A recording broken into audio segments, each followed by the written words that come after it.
আসসালামু আলাইকুম ওয়া রাহমাতুল্লাহি ওয়া বারাকাতুহু। সম্মানিত আমার প্রিয় দেশবাসী, সকলকে জানাই অন্তরের অন্তরস্থল থেকে বিপ্লবী শুভেচ্ছা, অভিনন্দন। আজকে আলোচ্য বিষয় হলো রাজনীতি ও আন্দোলন। রাজনীতি ও আন্দোলন বা একটি আদর্শবাদী দল বা একটি সংগঠনের পতনের কারণ কি? কোন কারণে দলগুলি পতন হয় বা পরাজয়ের কারণ কি? আমরা জানি, আমরা যারা রাজনীতি করি এখন পর্যন্ত আমাদের অনেকের মধ্যেই নিঃস্বার্থ দেশপ্রেমিক নিয়ে মানব জাতিকে মুক্তির জন্য ওয়েলফেয়ার স্টেট, কল্যাণ রাষ্ট্র প্রতিষ্ঠা করার মন মানসিকতা অনেকেরই নেই, বা আমাদের অনেকের থাকলেও তা আমরা সঠিকভাবে প্রয়োগ করতে জানি না। এই সঠিকভাবে প্রয়োগ করতে না পারার কারণেই আমাদের পতনের কারণ। আর বেশিরভাগ আমরা দেখতে পাচ্ছি যারা রাজনীতি করে অজ্ঞতার সাথে রাজনীতি করে, নিজ স্বার্থের জন্য রাজনীতি করে। তো বাংলাদেশের ইতিহাসে বাংলাদেশের রাজনীতি একটা কলঙ্ক রাজনীতি। বাংলাদেশের ইতিহাসে বাংলাদেশের রাজনীতি বিশ্বের বুকে একটি দুর্নীতিবাজের রাজনীতি। বাংলাদেশ স্বাধীন হয়েছে 50 বছর অতিক্রম করার পরেও আজ পর্যন্ত বাংলাদেশের মানুষ সত্যিকারের স্বাধীনতা অর্জন করতে পারেনি। এদেশের নাগরিক মৌলিক অধিকার থেকে বঞ্চিত, নারীরা তাদের অধিকার থেকে বঞ্চিত, শিক্ষার্থীরা আদর্শ শিক্ষা, নৈতিক শিক্ষা থেকে বঞ্চিত, শ্রমিকদের ন্যায্য অধিকার থেকে বঞ্চিত। প্রত্যেকটি সেক্টর আজকে দুর্নীতিতে ভরপুর।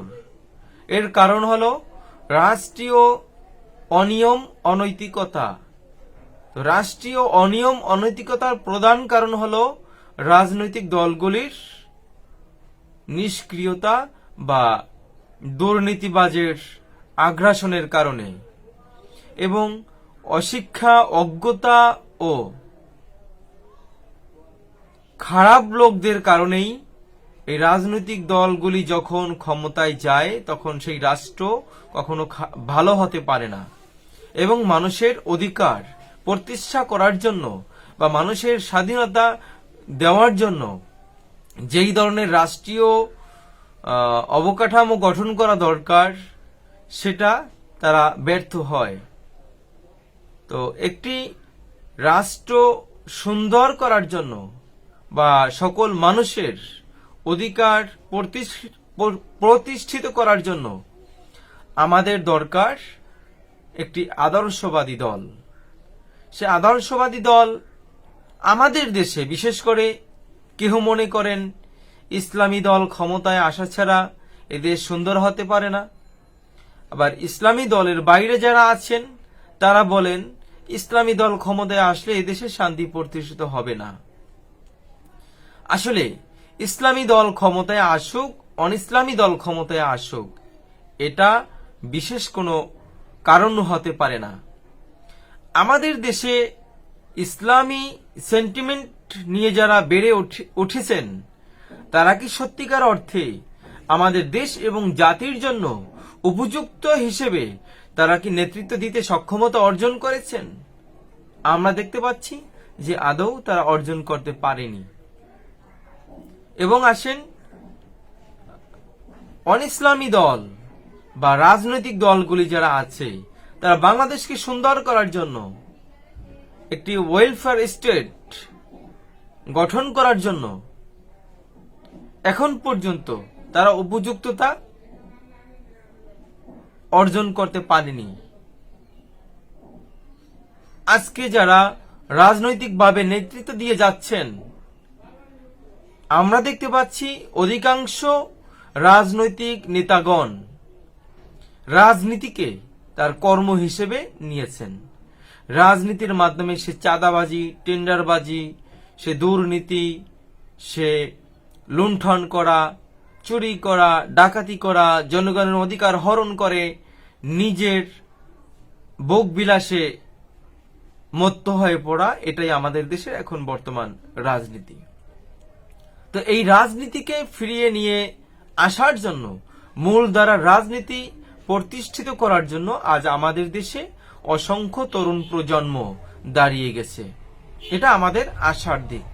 তো হতাশার দিক হলো যে এই তরুণ প্রজন্মকে সামনের দিকে এগিয়ে নিয়ে যাওয়ার জন্য আমাদের যে অভিভাবক প্রয়োজন, সেই অভিভাবকদের আমরা এখন পর্যন্ত যথার্থ পরিমাণ সাপোর্ট পাচ্ছি না, সমর্থন পাচ্ছি না। তো আমি আশা করি যে আমাদের দেশের রাজনীতির একটা পরিবর্তন আসতেছে এবং আসবে। এখন একটি আমি সকলের জ্ঞাতার্থে জানাতে চাচ্ছি যে একটি রাজনৈতিক দল বা একটি সংগঠন বা একটি আদর্শবাদী দলের পতনের কারণ কি? একটি আদর্শবাদী দলের পতনের কারণ হলো যখন এই দলের কর্মী বাহিনীর মধ্যে ক্ষমতার লোভ এসে যাবে, তখন এই দলের পতন হওয়ার সম্ভাবনা থাকে। আসলে যারা সত্যিকার অর্থে দেশ